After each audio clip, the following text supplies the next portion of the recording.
a vocal supporter of Donald Trump, so that's one thing for the record. He also is, he goes along with the trope that is used by conservatives and alt-right folks. It's okay to be white. Now, the big thing that he said was based on a Rasmussen poll, which is a conservative-leaning poll. That's usually wrong. That usually is an outlier of polls. Rasmussen. Left feet, bro. Nobody that's credible cites Rasmussen. Okay. Nobody that's credible in the media cites a Rasmussen poll to then justify controversial statements. They don't do that. Okay. What the crazy Fox News? Fox News. I've actually heard them. Fox News Network uses Rasmussen. Of course. Coup Plotter TV. Of course they use Rasmussen. But they're the #1 cable network too. So that shows you how many stupid ass people there are in America to watch Fox News. And then 74 million of them voted for the traitor-in-chief, Donald Trump. And then you just had a Fox News reporter say he wants to talk about the Dominion lawsuit against Fox News. He's been told by the higher ups of Fox News he can't talk about it.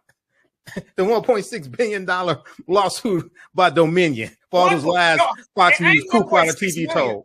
1.6 billion. Yeah, 1.6 billion. Yeah, $1.6 billion lawsuit could bankrupt Fox. I hope it does. Hope it does too.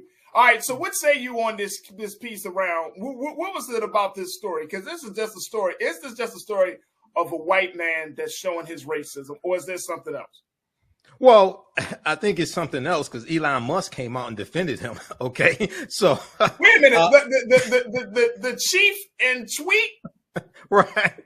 Exactly. Elon Musk, Twitter CEO, tweeted that the media previously, quote, was racist against non-white people. Now they're racist against whites and Asians. Okay, end quote. Okay, so he wants to make Asians. Hold on, let me make sure. I want to make sure that our watchers, it's in the. You have the article from the Associated Press. Yes, I got it. Okay, and then you can pull it. It's in that article. You can pull it up, page 2, and then also probably in the Washington Post article, but the one from Associated Press, yeah, it's in there. So I talked about this last night on the African History Network show. I posted the full video of Scott Adams' comments on my Instagram page and my YouTube channel, Michael Imhotep, IMHOTEP. So he showed how he truly felt, and he thought there were going to be no consequences to this. Okay, but hundreds of newspapers, and looking at the reporting from CNN from Friday, February 24th, hundreds of newspapers dropped Dilbert comic strip after racist tirade from creator Scott Adams, and even more have dropped them since then. Folks, welcome back to the show. Thank you so much for tuning in to The Culture here on the Black Star Network. I'm your host, Farajii Muhammad. Folks, let's shift gears into another conversation with the Dilbert comic strip, a comic strip that is seen widely across the country and around the world. Its creator, Scott Adams, is in hot water for some racist remarks that he made on his podcast show last week, where he told white people to get the hell away from black people. Take a look at this. This is coming from NPR reporting of the story, folks, and this is very interesting, to say the least. So this is what this is the situation. The distributor of Scott Adams' Dilbert comic strip, Andrews McMeel Universal, announced yesterday it was severing ties with the cartoonist. Now, this came after Adams urged white people to get the hell away from black people during a racist rant on his online video program last week, during which he labeled black people a quote-unquote hate group. The Washington Post, the Los Angeles Times, and other newspapers across the country has already announced they would no longer carry the syndicated comic strip as a hate group. He even went as far as to say, folks, that black people are racist. Oh, Scott Adams, you don't know what that truly means. All right, let me bring in my brother Michael Imhotep, who can be seen on Roland Martin Unfiltered. He's also the host of the African History Network podcast show, and he is a scholar and researcher. And he is looking at this, and he said, what is he saying? What say you, Brother Michael? Thank you for joining us this afternoon. When you heard about this, now, Dilbert, this is interesting. It's so funny that you brought this to my attention. So I said, let's go with it. Let's roll with it, right? Right. But what's interesting is that I remember listening to Scott Adams on another podcast, maybe like a couple of weeks ago, talking about why he decided to create Dilbert. Like he was in a low period of his life, and he always wanted to be a cartoonist, but he had to go in the corporate space, and then that came out of this situation. But now it's like, he said he's always, and it's interesting, he said, my views have always been considered controversial, but, I just take it with a grain of salt because I know that as a white man, I'm in this space, blah, blah, blah. Nothing racist at the time when I heard this podcast. Right. But then to see this, it's like, wow. Okay, you really drunk that Kool-Aid. Now, he is a vocal supporter of Donald Trump, so that's one thing for the record. Mm-hmm. He also is, he goes along with the trope with that is used by conservatives and alt-right folks. It's okay to be white. Now, the big thing that he said was, based on a Rasmussen poll, which is a conservative-leaning poll, that's usually wrong. That usually is an outlier of polls. Rasmussen. Left feet, bro. Nobody that's credible cites Rasmussen. Okay. Nobody that's credible in the media cites a Rasmussen poll to then justify controversial statements. They don't do that. Okay. What the crazy Fox News? Fox News. I've actually heard them. Fox News Network uses Rasmussen. Of course. Coup Plotter TV. Of course they use Rasmussen. But they're the #1 cable network too. So that shows you how many stupid ass people there are in America to watch Fox News. And then 74 million of them voted for the traitor-in-chief, Donald Trump. And then you just had a Fox News reporter say he wants to talk about the Dominion lawsuit against Fox News. He's been told by the higher ups of Fox News he can't talk about it. The $1.6 billion lawsuit by Dominion for all those lies Fox News, Coup Plotter TV told. 1.6 billion. Yeah, 1.6 billion. Yeah, $1.6 billion lawsuit could bankrupt Fox. I hope it does. Hope it does too. All right, so what say you on this piece around? What was it about this story? Because this is just a story. Is this just a story of a white man that's showing his racism, or is there something else? Well, I think it's something else because Elon Musk came out and defended him. Okay, so wait a minute, the chief in tweet, right? Exactly. Elon Musk, Twitter CEO, tweeted that the media previously, quote, was racist against non-white people. Now they're racist against whites and Asians. Okay, end quote. Okay, so he wants to make Asians. Hold on, let me make sure. I want to make sure that our watchers, it's in the. You have the article from the Associated Press. Yes, I got it. Okay, and then you can pull it. It's in that article. You can pull it up, page 2, and then also probably in the Washington Post article, but the one from Associated Press, it's in there. So I talked about this last night on the African History Network show. I posted the full video of Scott Adams' comments on my Instagram page and my YouTube channel, Michael Imhotep, IMHOTEP.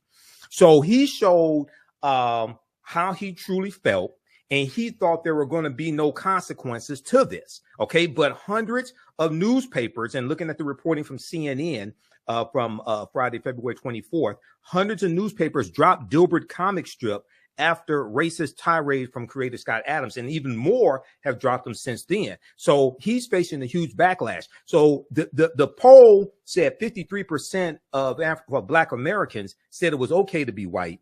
26% basically said it was not okay to be white. He cites the 26%. You have to understand what he's saying. He's citing a minority of the African-American population from a bogus poll outfit, Rasmussen, and he called African-Americans a hate group because of this faulty poll. It said 26% of black respondents disagreed that it's okay to be white. So he goes and does a YouTube video based upon this. Then he also says that he's going to stop helping African Americans because it doesn't do any good. My question to him is, when have you had a track record of helping African Americans to any extent? Then he went on and he concluded saying that he was tired of seeing videos on social media day after day after day showing black people beating up non-black people. He said this also. So I'm like, where the hell, what websites are you on? What social media platforms are you on? Maybe it's 4chan. Maybe it's that. No, not World. Now, I don't think he's on World Star. It may be 4chan, because 4chan is the white supremacist message board where the racist trope "it's okay to be white" started.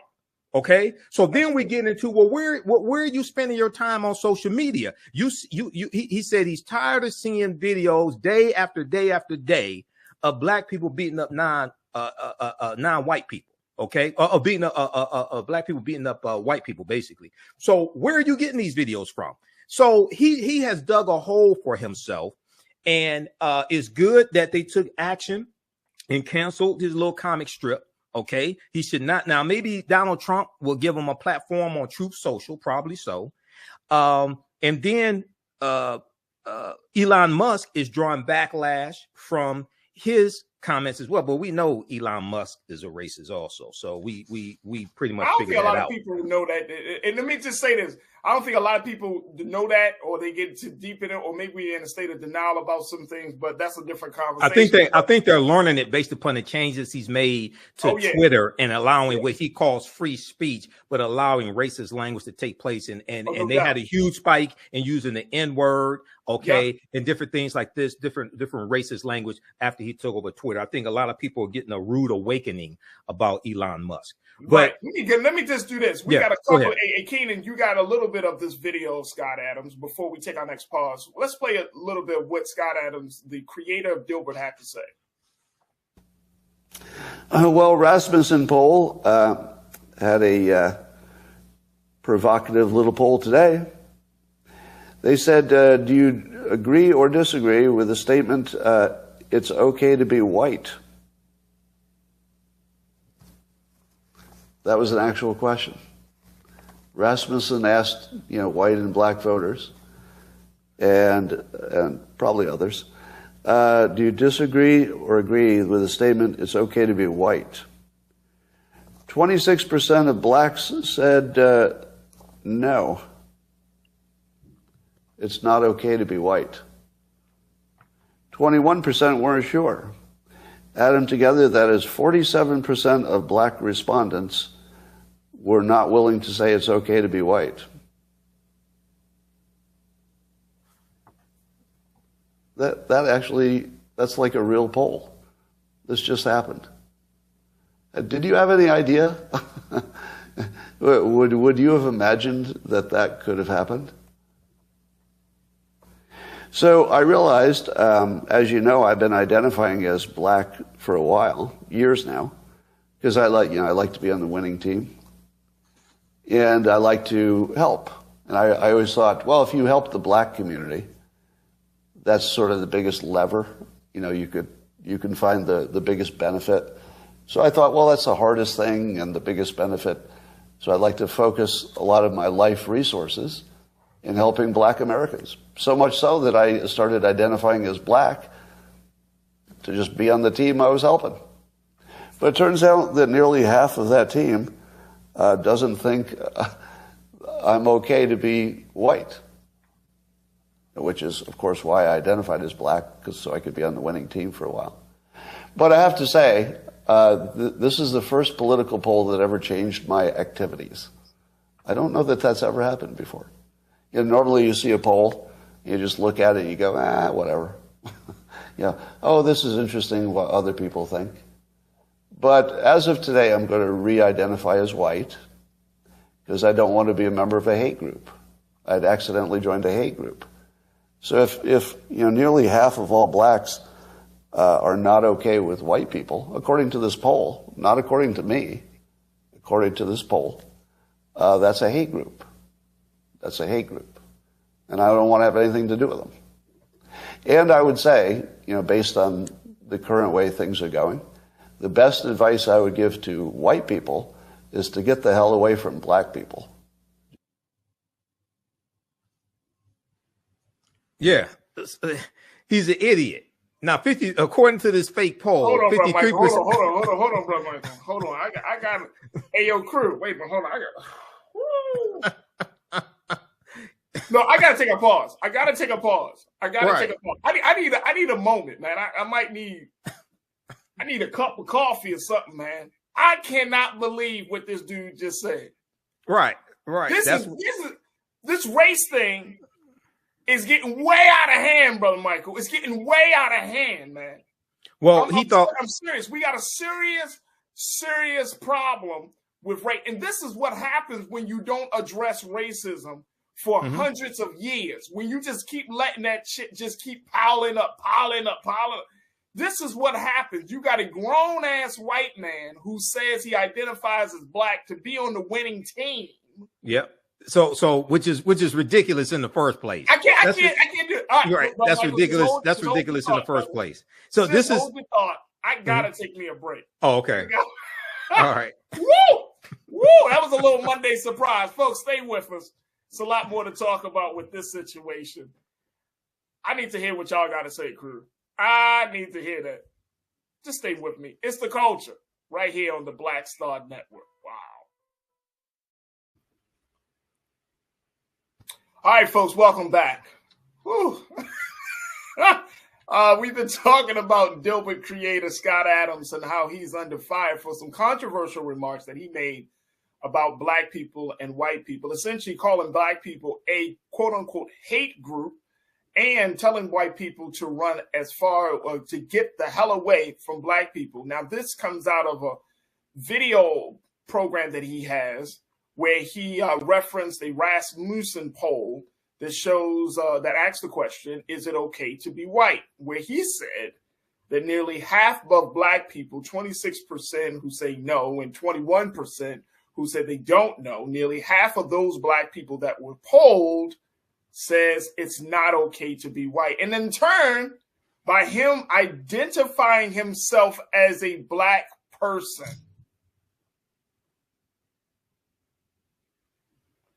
that he doesn't want to be associated or a part of any group of people that is not a winning team.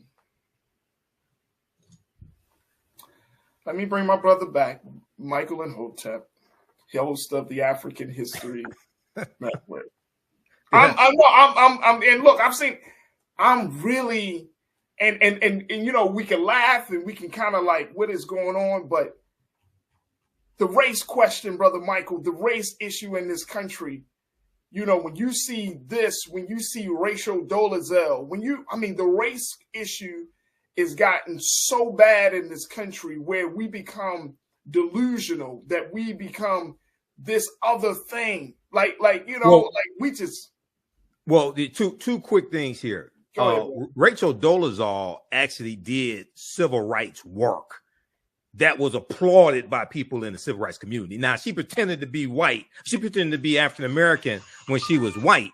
That's fine that she did the work, but she identified herself right as a black woman. But she did try to look like a black woman. He didn't try to look like a black man. He just white people could do civil rights work. Right. Oh, absolutely. We know that. But that's nothing different. But this guy, he's like, he identified as a black person. Now, I never heard of him doing that before. But here are a couple of things. So this is the Donald Trump effect, where some white people feel they can say whatever they want to say without repercussions and consequences. Okay, I'm gonna be honest with you. Can I jump in real quick, bro, Mike? Yeah, you help me, because I need you to be my therapist right now. I need you to help me. I need you to help me to understand. Like, you can say whatever you want. I'm still at the fact that how is he able to publicly and confidently say, I identify as a black person? Right. Just stupid. He's stuck on stupid.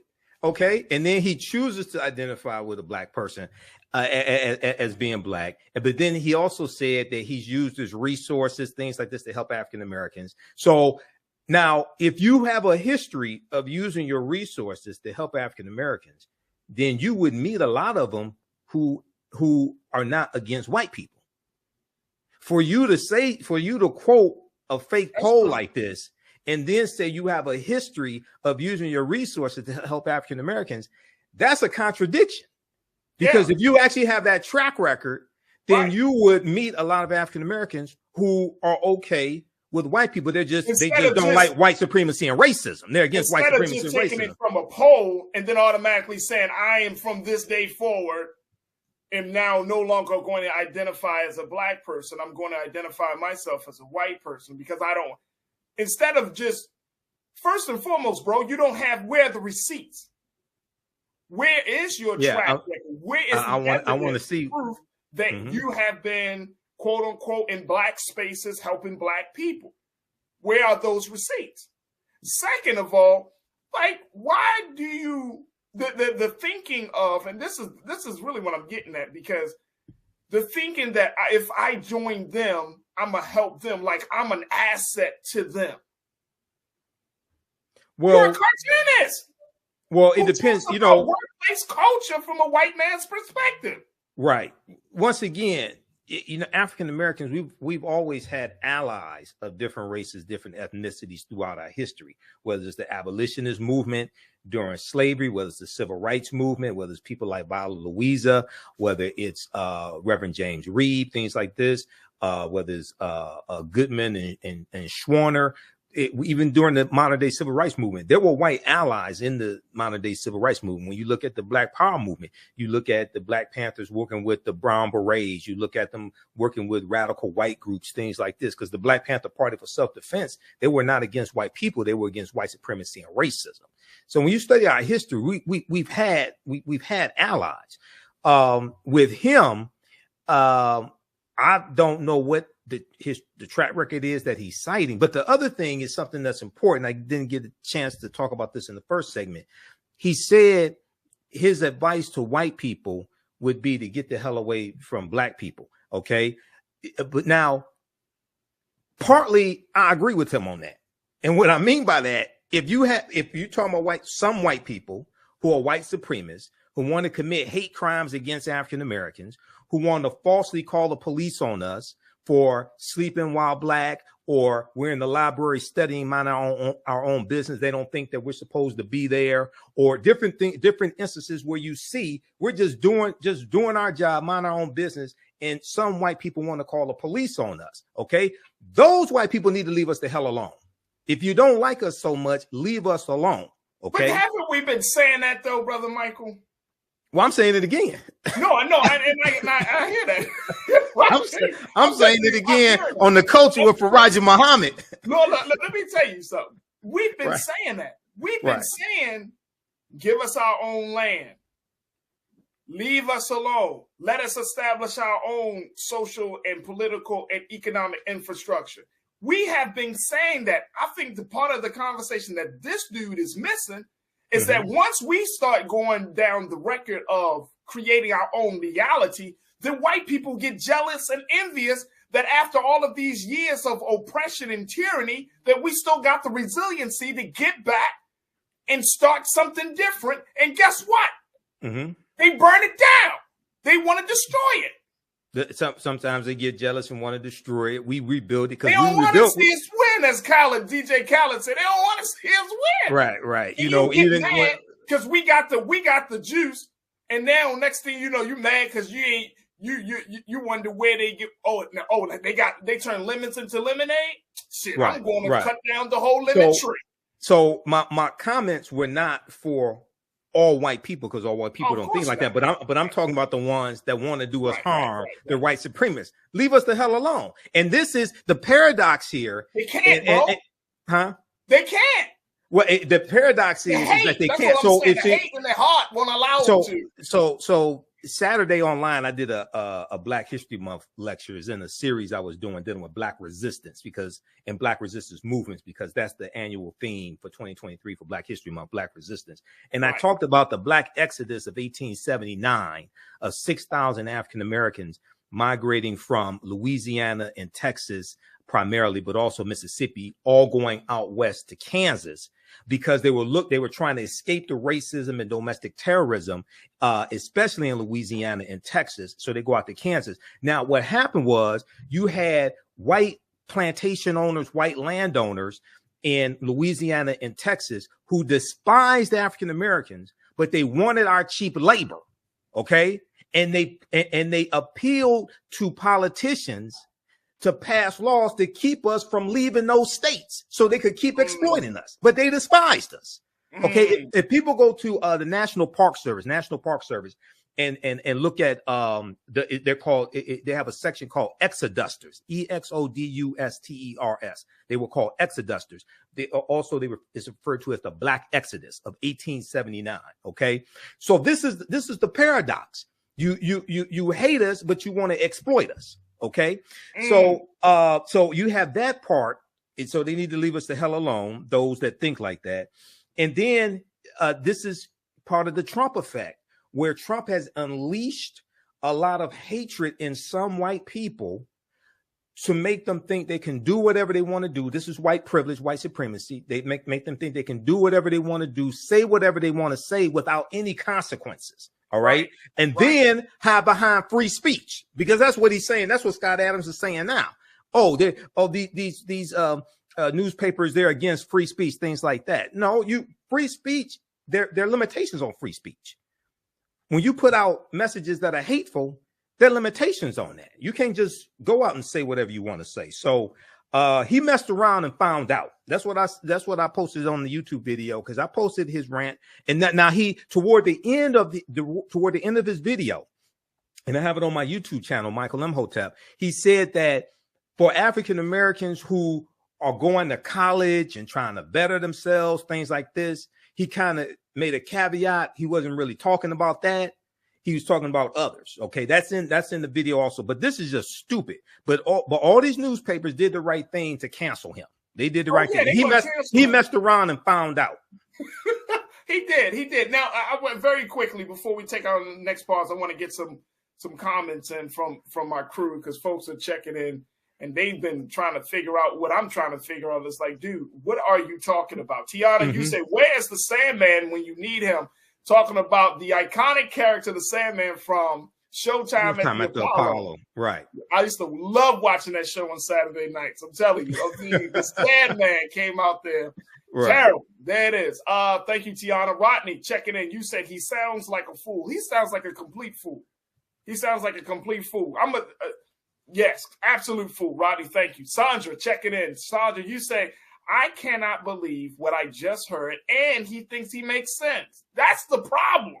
Well, the reason why he thinks he makes sense, it probably is because of the people he spends his time with think the same way he does. So it's negative reinforcement of a stupid ass mentality. Tell me, there's a group of white people out there in America who I want us to parse this a little bit. There's a group of white people in America who identify as black because they want to be on a quote unquote the winning team. I don't know if I'm not saying they identify as black. I'm not saying they identify as black because they want to be on a winning team, but they would think the same thing from this poll from Rasmussen, and they would say stay the hell away from black people. Okay, wait a minute. If you identify as black, if you say I want to be a part of this community, all it takes for you is one poll, and then you say I'm ghost, I'm gone, I'm done. It takes one poll. But according to this fake poll, the majority of African Americans say it's okay to be white. He goes with the minority.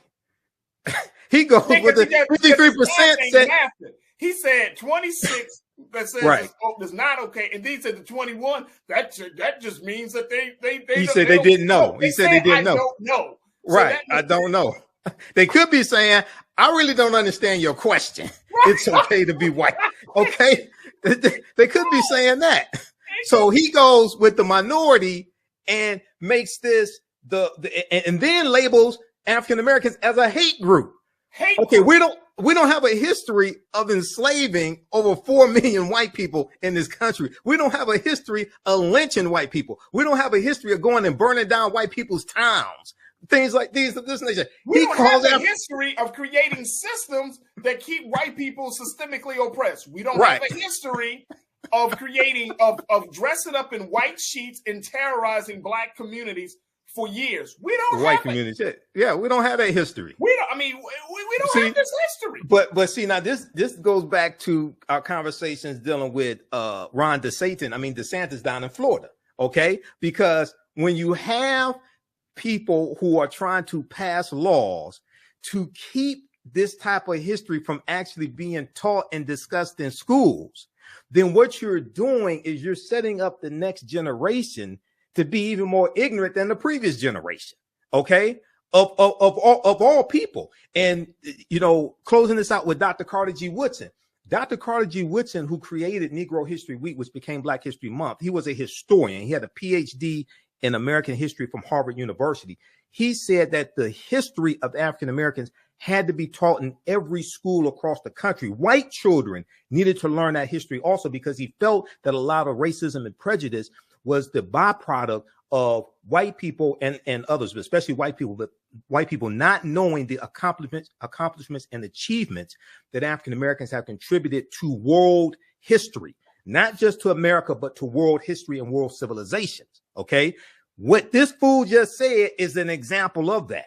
And this also ties into critical race theory, because critical race theory is created in the late 1960s to study the laws and policies put in place and to look at why African Americans were not able to make as many advancements as they should have been able to make after the civil rights movement. It's because of the laws and policies that have been put in place, systemic racism. That's why critical race theory was created, to analyze that so that you can correct that also. So Right. All right. Well, let me just say to Jay West, you say he at one point claiming himself as trans black. And I think we need to, and I think we need to have a whole different conversation about being trans black. Mm-hmm. You know what I mean? That you can kind of come in and out of these spaces when you see fit, based upon your convenience and based upon the climate. So, Jay West, I appreciate you for putting that out there. And you're absolutely right. All I'm going to tell Scott Adams is shut up and draw. Shut up and draw. Nobody's going to read it now. Draw, Scott Adams. I mean, maybe on the white supremacist social media platforms, things like this, but he's been dropped by hundreds of newspapers. They don't want to deal with at this point, all you're going to do is, now you can't, well, you can draw all you want. Ain't nobody going to read your pieces, and right, and justifiably so, they shouldn't. All right, we got to take another pause. When we come forward, hey, Brother Michael, we're going to hear from you about what's going on with Japanese Americans showing their support and standing in solidarity with Black people in this country around reparations. Really? Boy, race is tearing everybody into a different person. We'll have that conversation. And of course, with you, stay with us as the culture here on the Black Star Network. The sky's the limit. Look, we got a couple of seconds left. Talk to us about the work you're doing. Okay, visit our website, theafricanhistorynetwork.com. We had 2 new 12-week online courses that just started up this past weekend, the weekend before. Ancient Kemet, the Moors, and the Ma'af for understanding the transatlantic slave trade, where they didn't teach you in school, on Saturday, 2 p.m. to 4 p.m. Eastern Standard Time. And then on Sunday, Black resistance movements, Haitian Revolution, the U.S. Civil War, the Civil Rights Movement, and Black Power Movement, 1800 to 1968. So register for both of those classes. We do the sessions live. All the sessions are archived and recorded. You can go back and watch it anytime. Even after the course is over with, you'll still have full access. You can watch it. And this information is PG-13. You can use this with your children as well. Register at our website, theafricanhistorynetwork.com. There it is, Brother Michael Imhotep. You can see him on Mondays here on The Culture. You can also check him out on Roland Martin Unfiltered. Yeah, on Fridays. And so we're so happy he's able to spend some of his time and, most importantly, his brilliance with us. Thank you, Brother Michael. Oh, thank you, brother. Thank you, Farajii. Peace. Peace, brother. Hotep, everybody. Hey, this is Michael Imhotep, founder of the African History Network and host of the African History Network show. Some of you all saw me on Farajii Muhammad's show, The Culture, on Monday, February 27th, and we talked about Scott Adams, creator of the Dilbert comic strip, who is losing newspapers that carry his comic strip because of a racist tirade that he went on. And at the end of the show, I talked about 2 online courses that I teach on the weekend, 2 online history courses. So on Saturdays, I teach a 12-week online course called Ancient Kemet, the Moors, and the Ma'afa, Understanding the Transatlantic Slave Trade, what they didn't teach you in school. And this class just started up Saturday, March 4th, 2023. We have class number 3, and I teach this class 2 p.m. to 4 p.m. Eastern Standard Time. So we deal with thousands of years of history and what leads up to the transatlantic slave trade taking place. I do a PowerPoint presentation. We have book references, articles, video clips, and you'll never look at history the same way. When we study the transatlantic slave trade, we can't start studying our history in slavery. Even when we deal with the transatlantic slave trade, which is important to study, we can't start in 1619 or in the 1440s when the Portuguese get involved. We have to understand the history chronologically and deal with the 800-year occupation of Europe by the Africans known as the Moors, who enter into the Iberian Peninsula, today known as Spain and Portugal, from North Africa in 711 AD, and they take the teachings from ancient Kemet, ancient Egypt, into Europe. Now, and these teachings are going to bring Europe out of the Dark Ages. Now, this course not only deals with the transatlantic slave trade, but it also deals with thousands of years of history that leads up to the transatlantic slave trade taking place. August 20th, 2019 marked the 400th year anniversary of the 20 and odd Africans who came into Point Comfort on August 20th, 1619 on that White Lion pirate ship in what would later become called the colony of Virginia.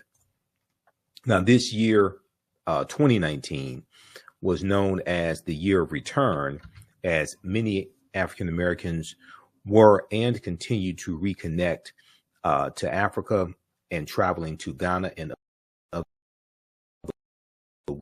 West African countries, of the original people of North, Central, and South America. Okay.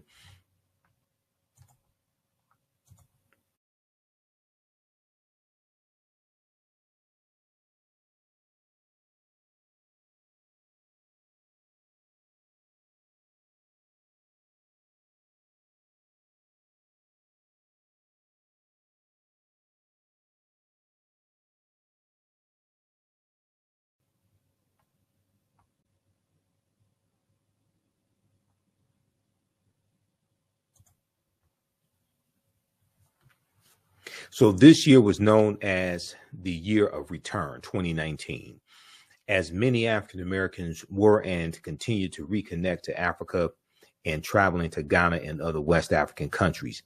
When we discuss the transatlantic slave trade, we have to first understand that African people are the original people of North, Central, and South America and have been in the land we call the United States of America at least 51,700 years.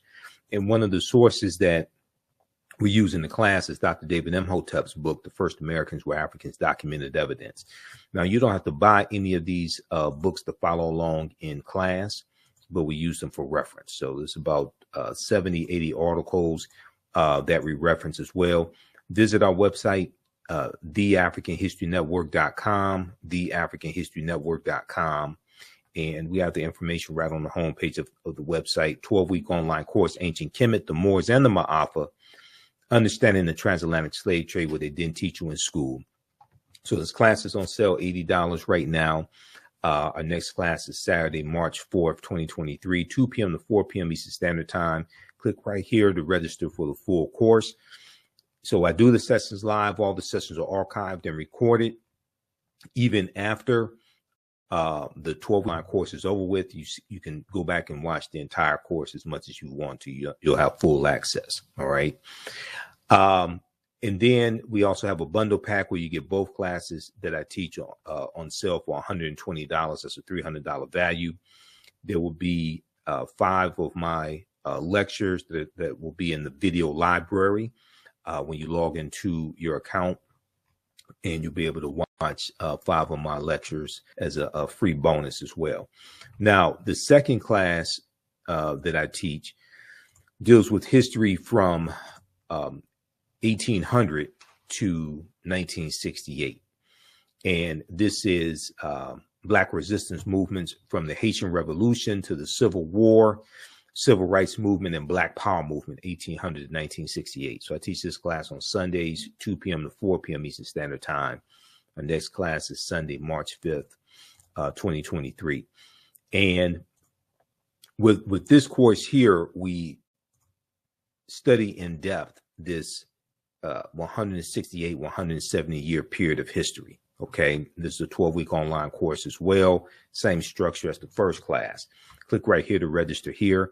And we have to understand that history leading up to the Civil War, what led up to the Civil War taking place, but then also understand what happened after slavery ended as well. Okay, and this helps us understand how we got to where we are today. What were the laws and policies?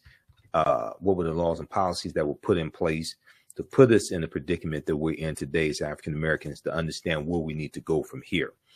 Okay, so in the aftermath of the insurrection on January 6, 2021 at the U.S. Capitol, many leading historians drew parallels between the violence that we saw January 6, 2021 and the Reconstruction era, which is 1865 to 1877. And this is the period after the Civil War ended in 1865. This was a period of political revolution directly following the American Civil War. Now, this 12-week online course will analyze U.S. history primarily from the African American perspective, beginning in the period 1800 to 1856, leading up to the end of the Civil War, okay, in 1800 to 1865 as well, and the 13th Amendment. We'll look at the Reconstruction era, 1865 to 1877, the Red Summer of 1919, the Jim Crow era, World War I, the Great Migration, 1915 to 1970, World War II, the Civil Rights Movement, and Black Power Movement. To better understand where we need to go from here and the laws and policies that need to be put in place, but you have to understand how you got to where you are today. The laws and policies that have now distributed wealth, power, and resources into the hands of Europeans. And we have to understand the lasting legacy of slavery as well. Now, it's important to understand this chronology of history to get a better understanding of how we got to where we are now, to understand where we go from here. Unfortunately, some of this history is repeating itself. Okay, unfortunately, some of this history is repeating itself. So this class, you can register for it now. As soon as you register, you can watch the class number 1 that we just had. Watch that. All right. Now, there's a good article from time.com that we reference in the class as well. There's a good article from Time Magazine, time.com. And this article is a new report finds that 45 states are to students. A new report finds that 45 states are failing to teach students about the period that shaped race relations after the Civil War. And they're talking about the Reconstruction era. Okay, the Reconstruction era. And if we look briefly here at this article, it says scholars say studying the aftermath of the Civil War help context many of the most seminal events in the U.S. in recent years, from the brutal murder of George Floyd by police to the voter suppression laws enacted after Black voters played a big role in helping Joe Biden and Kamala Harris be elected president and vice president in 2020. But despite the timeliness of the era in today's climate, many students in American schools will not get a full education on Reconstruction until they go to college. Okay, many students in American school will not get a full education on Reconstruction until they go to college. Now the problem is most of them are not going to go to college, or a good portion of them are not going to go to college. All right. So that's why the content of this course is so important. And your understanding of politics is directly related to your understanding of history. And politics is the legal distribution of scarce wealth, power, resources, and the writing of laws, statutes, ordinances, amendments, and treaties, their adoption, interpretation, and enforcement. So coming out of this course, you'll have a much better understanding of how we got to where we are today, the laws and policies put in place, the laws and policies that need to be put in place to take us to where we need to go. Okay, so this is understanding where we go from here. All right, so visit our website, theafricanhistorynetwork.com, theafricanhistorynetwork.com. We have the information around the homepage of the website. Black resistance movements from the Haitian Revolution, the Civil War, the Civil Rights Movement, the Black Power Movement. So we start in 1800. We look at the Louisiana Purchase of 1803 and the Haitian Revolution as well, 1791 to 1803, because those two events are related. And then we go through history chronologically, and we look at things like the Missouri Compromise of 1820, Texas winning its independence in 1836 from Mexico, Mexico winning its independence in 1821 from Spain, the Mexican-American War, 1846 to 1848, Treaty of Guadalupe Hidalgo, which ends the Mexican-American War, and the U.S., as a result of the Treaty of Guadalupe Hidalgo, is going to get the territory that makes up California, Arizona, New Mexico, Colorado, Utah, and Nevada. They're going to get all that from Mexico. Mexico loses about a third of their territory. We look at the Kansas-Nebraska Act of 1854, and we look at why the Civil War starts April 12, 1861. Then we go through and analyze the U.S. Civil War, Emancipation Proclamation, January 1st, 1863, which did not free the enslaved Africans. Ratification of the 13th Amendment, December 6, 1865. Reconstruction era, 1865, 1877. Compromise of 1877, which ends Reconstruction, and Rutherford B. Hayes becomes president. And the Republicans make a backroom deal with the Democrats that if they let Rutherford B. Hayes become president, he'll remove the remaining Union troops out of the South from Florida and South Carolina, etc. And then you have the Jim Crow era, where the white supremacists are taking back control of all levels of government in the southern states. You have, so we studied the Jim Crow era, Plessy versus Ferguson, 1896, U.S. Supreme Court case, Mississippi State Convention of 1890, where they rewrite the state constitution and impose poll taxes and literacy tests in a state that had a majority African-American population, and the majority of the voters were African-American as well. So you go through this period where you see these southern states, these former Confederate states, rewriting their state constitutions. South Carolina, 1895, Mississippi, 1890, poll taxes being imposed in Florida in 1889. So we go through the Jim Crow era, Great Migration, 1915, 1970, 6 million African-Americans migrating from the South up north and out west. World War I, 1914, 1918, World War II, 1939, 1945, Civil Rights Movement and Black Power Movement, okay? To understand what happened to us after slavery ended and what leads up to the Civil War taking place. So we can understand how we got here today and understand history, law, politics, and economics to understand where we go from here. So Black resistance movements from the Haitian Revolution to the U.S. Civil War, Civil Rights Movement, and Black Power Movement, okay? So you register for that class right now at theafricanhistorynetwork.com, theafricanhistorynetwork.com. That's on sale, $80 as well. And we have the bundle pack where you get both classes for $120. For both classes, this information is PG-13, I would say, so you can use this with your children as well. And also to support the African History Network, you can support us, $the AHN Show through Cash App, $the AHN Show through Cash App, also through PayPal, paypal.me/the AHN Show.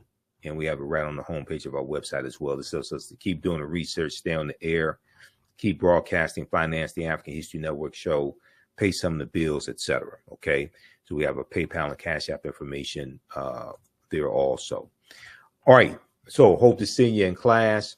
Visit our website, theafricanhistorynetwork.com, theafricanhistorynetwork.com. Remember, right now, also for returning students, those who have paid for one of my online courses in the past, you get a 50% discount.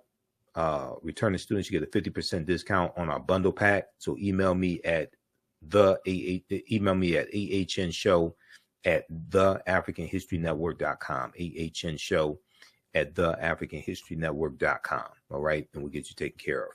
Right now, it's correct wrong behavior is not over till we win. Wakanda forever.